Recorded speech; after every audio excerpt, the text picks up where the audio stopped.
Masco Corporation is proud to manufacture innovative and environmentally friendly products for the home. Delta faucets, craft-made in Merillat cabinets, and Behr brand paints have all been designed with you in mind. Masco and its family of companies, serving Michigan communities since 1929. I have a question. Who wants to go first? To win? Who wants to grow our business? Who wants to make more money? Who wants more job opportunities? If you want Michigan to compete and become a top 10 state, raise your hand. Together, we've turned Michigan around and started moving forward. Now help us build a stronger Michigan than ever. Raise your hand at strongermichigan.com. Support also provided by the John S. and James L. Knight Foundation, Detroit Journalism Engagement Fund, and the Bill and Shirley Fox Fund for Leadership and Public Affairs Programming at Detroit Public TV.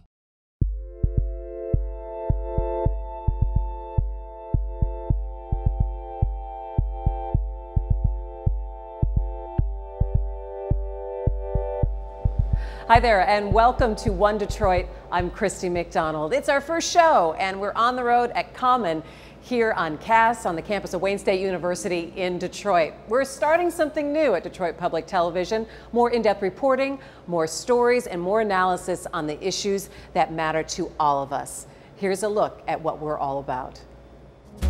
Whatever happens in Detroit happens to all of us. The most exciting part for me about One Detroit is that we're going to focus on doing long-form, in-depth stories. One Detroit will give us an opportunity to meet people in the neighborhoods and people that you should know.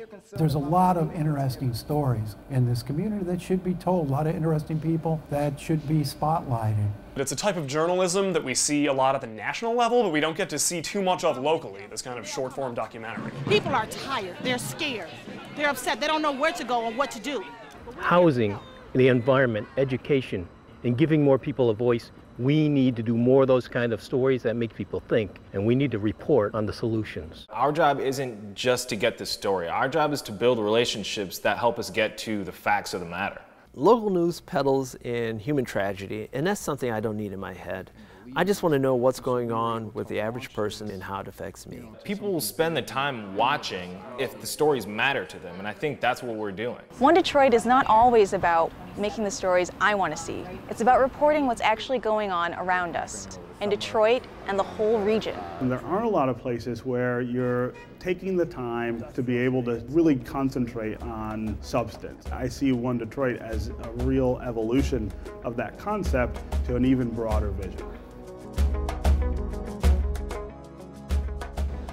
Well, and joining me now is our One Detroit contributors, Nolan Finley of the Detroit News, Stephen Henderson of WDET and American Black Journal on Detroit Public Television. Guys, we're out on the road and a little something new this time around, huh? It's good. Yeah, so it's different. It's different, but I think it's just really the next step in terms of longer form, in-depth reporting. We are evolving. Yes, we are evolving a little bit. And involving more in the community. Yeah, exactly. Right. And I think when we start listening to what people in the community want to see, instead of just walking in and saying, this is the story that we're going to be doing, I think that's what kind of changes the perspective a little bit. Yeah, when you think about what's going on in Detroit right now and all of the things that are changing, you can't really keep track of them without going out and really seeing up close what's happening in this corner of the city, what's happening with this person in that project, or what's not happening. And I think this new format gives us a little more opportunity to go do that and let viewers see for themselves up close what's happening. And different perspective as well. And we're going to be in Detroit, but we're going to be across the entire area as well, Nolan. Good, because it's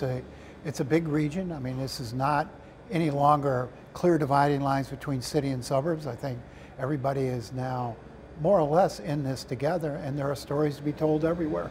All right, before we get to our big story of the night, and I have the two of you sitting here, we got to talk a little bit about politics, because since we are past Labor Day, we are in full swing in the governor's race, and it feels like, to me, it's maybe not shaping up the way people initially thought it would. Nolan, I'm going to let you get first crack at that.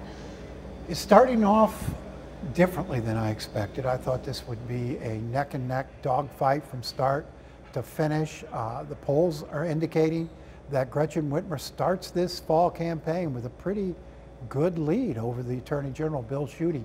The Real Clear Politics average has it at about 8–9%. That's a little surprising to me. It surprises me because her name recognition remains a lot lower than his, which tells me that Bill Schuette's got a lot of negatives to deal with, and he might want to shift strategy. He has focused heavily on trying to tear her down. I don't think these Granholm-Whitmer ads are working. I think they're having a negative, people are having a negative reaction to them. You're seeing that in races all over the country when male candidates go after women hard, it backfires on them. You saw it in the 6th district in Kentucky where an unknown came out to win the Democratic primary there after being attacked heavily. I think he ought to stop and look around and reconsider his strategy. So what do you think the change has been? I think the context for this race is now more important than the candidates in a lot of voters' minds, that there is a surge happening for women candidates in particular, and for Democratic candidates. If you look at what is going on across the country, the kinds of wins that female Democrats in particular are able to pull off, it's building into this kind of surge. And I don't think it's about Gretchen Whitmer, because as you point out, her name recognition is not high enough to be that far ahead of Bill Schuette at this point. It really is she's just got this sort some kind of message that's resonating with her. I'm not sure that's true, because what is that? Yeah, because like, she hasn't what voiced is that a message. You know, I think this campaign here so far is all about Bill Schuette, whether you like him or don't like him, and by extension Donald Trump, because he has associated himself so closely with Donald Trump. That's what this race is all about. Gretchen Whitmer right now could be anybody, and I think there's probably a lot of Democrats who passed on that race are sitting there kicking themselves now, seeing the position she's in. But I think there is something going on in the way that people are responding to the president and the sort of high negatives that he has, but also this sense that you need different kinds of candidates and officials in place to get some of the things done that people want done. Those are in Democratic primaries. They are. We haven't tested whether that's a broader electorate. No question. And some of these candidates Democrats are nominating, it's hard to see that they're going to have broad appeal once they get to the general election. I'm going to disagree a little bit with both of you in terms of you don't believe that she has the messaging that people are behind. I do think when she's talking about education, and those are the ads that I'm seeing a lot of, and talking about roads, infrastructure, that people do want to get on board with some kind of change there. So I do think that has to do a little bit with what the topics that she's talking about. But that's not different than what Schuette is saying either, right? I mean, she's not distinct from him there, is she? Neither one of them have put any substance behind, oh, let's fix the roads, let's do education. In terms of drilling down into what they do, neither one of them have put much on the table. Let's hop to our big story of the night. And we found this story by going out and having a community conversation out on the east side at the Church of the Messiah. You know Pastor Barry Randolph, who runs that church. Well, we were doing this community meeting and talking to people who lived in the neighborhood, saying, look, what stories do we need to cover? What are some of the issues that most concern you? And what are the things that we need to be focused on, and what should we be listening to? And it was interesting because Pastor Barry said that a lot of his congregation is made up of young African-American men. And that's a group of people in the city of Detroit that we don't hear from often, Nolan, when we talk about, what do you think of Detroit's resurgence and the change and what's happening in the neighborhoods? We don't often hear from them. Yeah, no. And, you think about some of the stories, it does drive home the fact that once you're down, or if you start down, how hard it is to get up and all of the obstacles you face. I mean, many of the young men that were talked to here already have 2 or 3 kids themselves. So how do you pull yourself up and out when you have those kind of responsibilities and those sort of challenges to meet? I think about my own life. I mean, started out very meager means, with my family and what have you, but I had help. I had a family structure. And what seemed to be missing in a lot of these young men's story is that family structure. Well, and there's also opportunity as well, and the availability the lack of opportunity in these neighborhoods. When you get outside of downtown and midtown and talk about what people are able to connect to lift them out of poverty, you're talking about strands, right? Very thin strings that still exist. And black males in the city will tell you about that. They will tell you about how hard it is to get an education. They will tell you about how hard it is to get training and then to get a job after that training, even when they're making the effort. One of the things that comes across in this piece, and I think echoes across the city, is this idea of them being forgotten, right? Left behind as so much of the rest of the city moves forward. There isn't this concerted effort to make sure that the opportunity exists for them. And not seeing a path.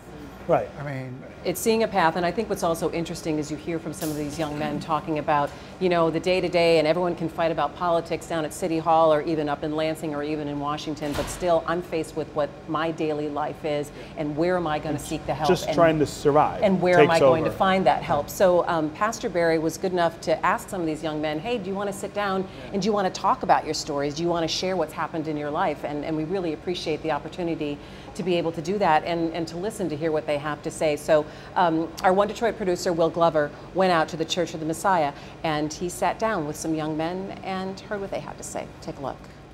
So the children are going to be leading us. We're in the basement at the Church of Messiah for a meeting hosted by community development advocates of Detroit.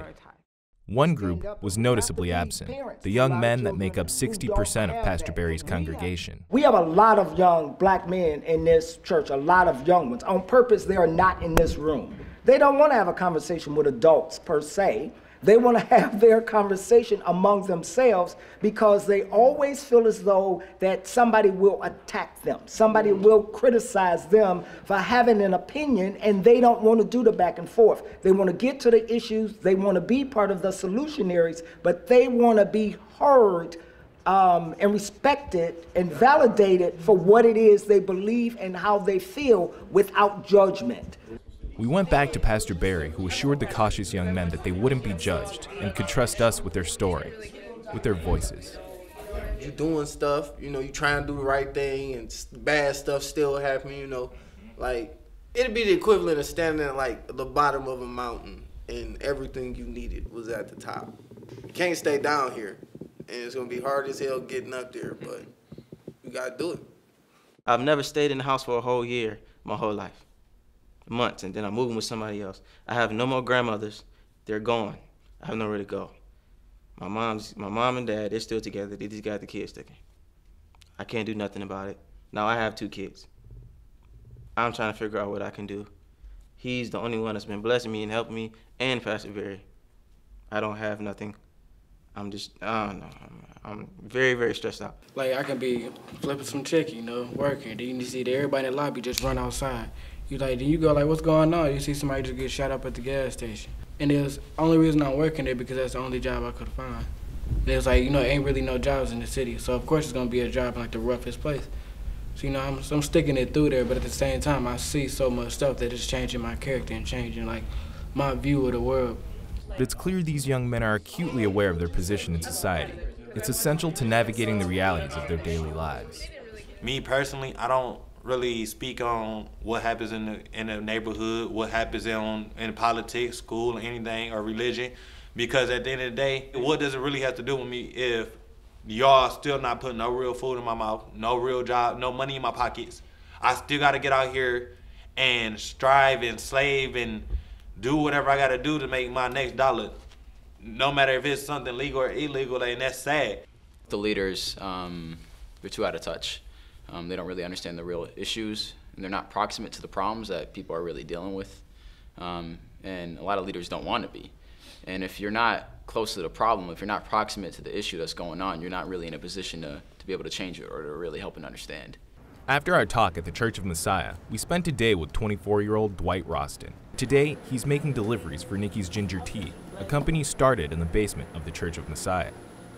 Not only does the general American's voice not matter because it's just billionaires versus everybody else now, but on top of that, I'm black. So everybody else who is excluded out of the whole billionaire club, they still look at me like, you know, you're not even in our club. Right. Do you think that's part of the problem with like what the narrative of Detroit's comeback and all that type of stuff is? It's not really inclusive. It's not even that, the whole gentrification thing, because I think that's just misunderstood. It's real, but you gotta look at it as what it is. It's not really people taking over, it's just people moving somewhere and building a bubble that only includes them. That's what being a real Detroiter is about, honestly. It's about knowing that more than likely, everybody else who has a job that their job is supposed to represent you, they're probably gonna not do that job. And you still have to do your job on top of that.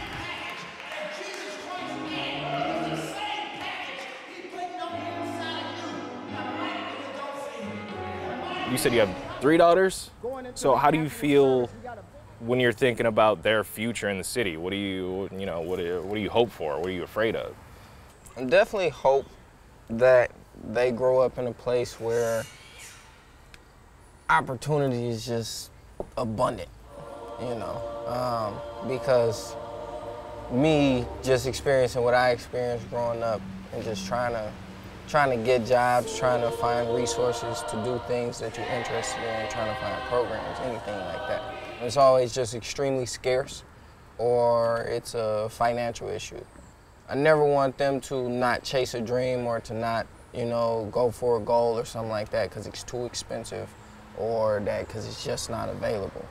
When you have a system set up like the way we have here in the United States that sends kids to school for 12 years for a ridiculous amount of hours trained to become factory workers, they don't learn to value themselves, they don't learn to value what they do, and at that point they don't learn to value what other people do because those people don't value what they do. This is created because of these lack of resources, because of this lack of incentive to go out there and do things. Kids want to improve their lives. I don't know a single person that doesn't want to actively make something better than what they have. Despite their challenges, they still hold out hope. At what point on this mountain are you now? Metaphorically speaking, there are several mountains, The whole racial mountain, I don't think we'll ever get to the top of that. As far as the mountain for my parenthood thing, I'm pretty much on top of that. And then business and everything else is in between. But it's not necessarily the mountain it's not making it to the top of the mountain. It's the person you become as you're growing up the mountain, which is really important because nobody lives on top of a mountain. You still got to come back down sometimes. And we want to let you know that this story was made possible by the Detroit Journalism Engagement Fund, which is a project of the Community Foundation for Southeast Michigan that's working to increase quality journalism and to help better inform communities. That was a lot, I think, to take in, and it was really compelling to listen to and to take a moment and say, wow, sometimes we don't really understand some of the struggles that people are facing, and especially day to day. Yeah, no, I mean, you have to get out and talk to folks in the neighborhoods in the city to see that stuff. And if you are, and I'm fortunate enough now to be pretty involved in the neighborhood where I was born, which is not that different from IslandView, where Pastor Barry is doing his work. You hear these stories and you see what they look like in people's lives every day, and you really start to understand how much work we still have to do to build the opportunity for people to get beyond that it's not one thing, it's a whole host of things that need to change in order for that to look different in those communities. You got to first repair your human resources. You have to prepare young men like these to be able to take advantage of opportunities. Simply throwing in the opportunities.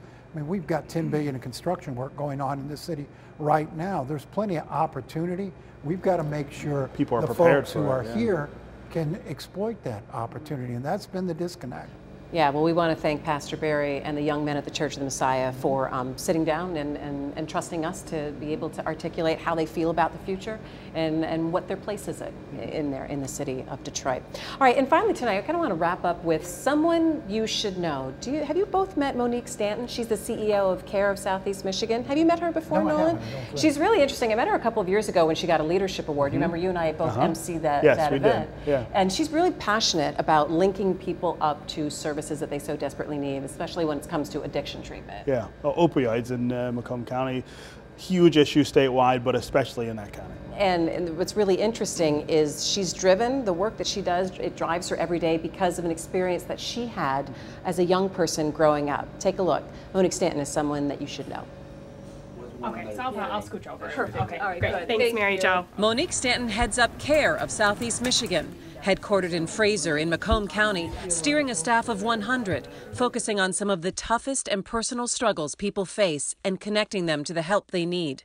We start with early childhood programs, we offer school-based education services, and then services to help parents, adults, and even the senior community, really to help people address substance use. And in Macomb County last year, we lost 380 lives to overdoses. You guys just got the numbers on We just that. got the numbers, and most of them were really around opiates, and whether it's fentanyl or heroin. On the front lines of the opioid epidemic and helping families caught in the fallout isn't just a job. And then over here is our prevention staff. Monique knows exactly what it feels like. My mother really struggled with a heroin addiction for much of my childhood. I'm proud to say she now has over 15 years of recovery time. But for me, that was really difficult growing up and not knowing, is the next call going to be somebody saying that my mother was in jail? Was it her saying, I need some money? Or was it going to be the call saying that she was dead? And then there would be periods of time where we wouldn't hear from her for, a month, and you're just worrying. How old were you when you first realized that your mom had an addiction problem? I was probably about 12, 13-ish. She struggled when I was young, so, a toddler, and I lived with my grandparents for a period of time, and she relapsed after my adopted father had gotten cancer. She started abusing his pain medication, and then after he died, she got connected and started using heroin. It wasn't an easy journey, but factors into Monique's decisions each day. For the past 10 years at CARE, 6 as CEO, promoting programs in hospitals, prevention outreach, working with kids, and making sure people get access to treatment as quickly as possible. We're at St. John Murrah, St. John Macomb, Henry Ford Macomb, and soon to be McLaren Macomb. And so when somebody comes into the emergency room and they're struggling with alcohol, with opiates, maybe they're seeking medication or experienced an overdose, they get connected to our peer recovery coach. And it's a person that's able to have a conversation with them about their drug use or their alcohol use that's been there. I remember going into emergency rooms and seeing the disdain from the medical community on about her and what her choices were and how they treated her. And so for me, that's instilled, we really need to treat people with dignity. We need to treat people with respect, because that's a human being that's really in life's worst circumstances sitting there right there. I just need to see if I can get a copy of your driver's license so I can give it to Liz. What is a day like when you leave the office here and you shut the door and go, all right, today was a victory? What does that look like?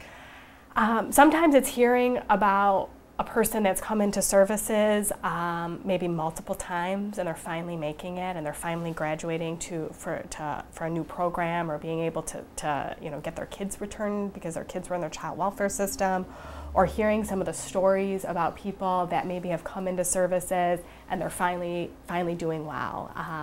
We get calls sometimes from kids that have come through our camp that now want to be social workers and they want to contribute back to the community. Part of what I believe, and part of what my mom believes and demonstrated through our work, is that recovery is possible, and it takes work. It's hard, it's difficult sometimes to rebuild those relationships, but it's definitely possible. And we talk a lot about how many people have died from addiction, but there are 24 million people in the United States that are in recovery. And so there's hope, even in life's darkest hour. Well, that's going to do it for One Detroit. Thanks so much for joining us, and thanks to Common for having us here, letting us hang out a little bit. Yeah, the kitchen. Happy hour starts soon. The kitchen smells good. You can find us online at One Detroit and also on social media. That's going to do it for us. We'll see you next time. Take care.